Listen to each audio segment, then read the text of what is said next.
समझ लीजिए कि इतना बढ़ा दिए हैं, अब इतनी नौकरी और कर दिए हैं और इतने लोगों को और हम चाहते हैं, तो आप समझ लीजिए कि जो 22% होता था तो अब तो निश्चित रूप से सरकार वाला जितना खर्चा होगा तो ये भी संभव है कि 22% से भी ज्यादा थोड़ा शिक्षा के क्षेत्र में होगा। तो हम लोग तो देख रहे हैं ना सरकार की तरफ से कितना आप सब लोगों के लिए मदद करते हैं और सबके लिए हम चाहते हैं खूब पढ़े। अब तो जितना पढ़ाई की आपसे कितना अच्छा हुआ है, आज कितना बढ़िया लग रहा है। लड़कियों को हम देख रहे हैं शिक्षा बढ़ने के लिए और उसी तरह से लड़कियां भी खूब पढ़ती है, लड़का भी लड़की भी। अब तो हमने शुरू में किया तो अब देख रहे हैं कि लड़का लड़की लगभग बराबर है और कई कई जगह पर तो लड़की भी उससे एक आध तो ज्यादा है। तो इतना बढ़िया हो गया। तो जब पुरुष लोग हैं हम इन लोगों को कहेंगे फिर देखिए और कितना बढ़िया लड़कियों के लिए इतना ज्यादा हो रहा है, अब कितना पढ़ रही है सब। तो हम तो शुरू से कर रहे थे। अब पहले की जो सरकार थी वो कोई महिला पर ध्यान देती थी, हम तो शुरू करते थे कि अरे हम लोग जो जन्म लेते हैं तो कौन पैदा किया, मां ने पैदा करती है। तो महिला का जो सबसे बड़ा महत्व है पुरुष का थोड़ी है, वो चाहे जो करे किसी को पैदा कर सकता है, महिलाएं करती है। तो हमने कहा कि महिलाओं को भी खूब आगे बढ़ाना चाहिए। तो इसीलिए हर जगह पर हम लोगों ने महिलाओं के लिए सब कुछ किया है। तो एक एक तरह से पूरे तौर पर पूरा का पूरा काम, और अब तो सब जगह पर सब तरह से काम हो रहा है। और जब हम लोगों ने सबका शुरू किया, सबका पढ़ाई शुरू किया, तो उसमें क्या था 2006-7 में हम लोगों ने लड़के लड़कियों के लिए पोशाक योजना शुरू किया, लड़का लड़की दोनों के लिए। लेकिन उसके बाद आप जानते हैं 2008 में 9वीं क्लास की लड़कियों को विधायक मैंने जाने के लिए हम लोगों ने साइकिल योजना चलाया। तो उन लोगों को साइकिल योजना मैंने लड़की साहब उससे लेकर स्कूल जाती थी और उसके बाद वही जब लौट के आती थी तो अपने माँ को पिता को लेकर के जाती थी बाहर बाजार में। अब पहले क्या था जी, जब हम लोग आए थे उसके पहले क्या था, शाम के बाद पटना में भी कोई बाहर निकलता था, बेकार था। अब आजकल क्या है, लड़का लड़की कोई, हम पत्रकार लोगों को कहेंगे याद रखिए इन सब चीजों को भी।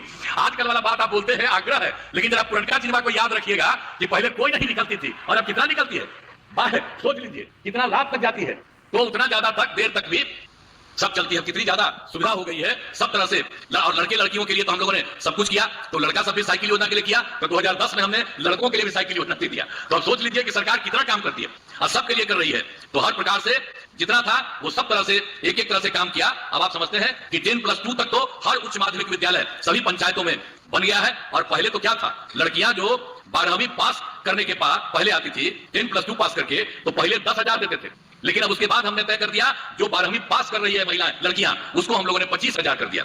और उसके बाद जो ग्रेजुएट पास करती थी यानी +2 के बाद आगे वाला ग्रेजुएट पास करती थी तो उसको शुरू में 25,000 दे रहे थे। अब उसके बाद उन महिलाओं को 25,000 से बढ़ा करके 50,000 दे रहे हैं। अब इसी तरह से सबको हम जानबूझ करके करते हैं कि सब के सब लोग खूब बढ़ावे, यही सब चीज है। इसीलिए हम जितना सब काम हो रहा है और हर प्रकार से सब जगह पर जो कुछ भी है और पूरे तौर पर हर प्रकार से और जितना भी सरकार के द्वारा हो रहा है, तो शिक्षा के जो भी क्षेत्र में यानी जो कुछ भी काम हुआ है ये बहुत अच्छी बात है और इसी तरह से ये काम करेंगे। और हमने पूछा कि भाई यहाँ पर आके हम लोगों से कुछ को दिलवा रहे हैं, तो हमने पूछ लिया दोनों को, जो मंत्री है जो है इसके अफसर जो है, तो इन लोगों ने कहा कि नहीं हम लोग सब जगह बांटे। तो सब लोगों को बट गया ना, बहुत अच्छा, ठीक है। जो बच गया कोई तो छोड़िए मत, हम लोग चले जाएंगे अच्छा नहीं लगता है, हमको लगता है सबको भी मिल जाना चाहिए। तो सब लोगों को तत्काल मिल जाना चाहिए। तो इसीलिए मैं आप सब लोगों को, जितने लोग पास हुए हैं सब लोगों को मैं बधाई देता हूं। और बड़ी संख्या में शिक्षकों की बहाली की गई है। अब इसके लिए मैं बिहार लोक सेवा आयोग को भी अब उतना तेजी से सबकी परीक्षा करती है उसके लिए भी बधाई देता हूं। और शिक्षा विभाग के द्वारा जो काम तेजी से तहे दिल से धन्यवाद हुआ है, मैं इसके लिए भी आप लोगों को भी बधाई देता हूं। और आप सब लोग जो है सबको एक एक चीज आप लोग ध्यान से देखते रहिएगा कि सबको कोई दिक्कत नहीं हो और खूब बढ़िया से पढ़ाई हो, एक एक तरह से सब चीज को करते रहिएगा, यही मेरी इच्छा है। इन्हीं शब्दों के साथ मैं आप सब लोगों को बधाई देता हूं और इन्हीं शब्दों के साथ मैं अपनी बात समाप्त करता हूं। बहुत बहुत धन्यवाद।